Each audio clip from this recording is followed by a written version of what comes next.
অনেক দিন ভিডিও করা হয়নি, কারণ বাবা মারা গেছেন গত 12ই জুলাই।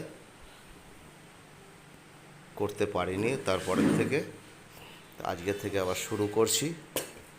ভাত, এখানে কাঁকরোল ভাজা আছে, রুই মাছের ঝাল, আর মাছের তেল দিয়ে একটা চচ্চড়ি টাইপের, পুঁই শাক আছে, কুমড়ো আছে, আলু আছে, পটল আছে, বরবটি আছে।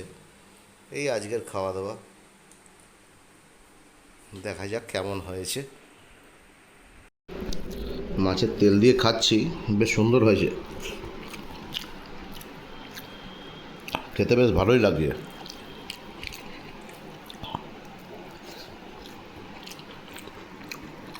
সত্যি ভালো বানানো হয়েছে মাছের তেল দিয়ে।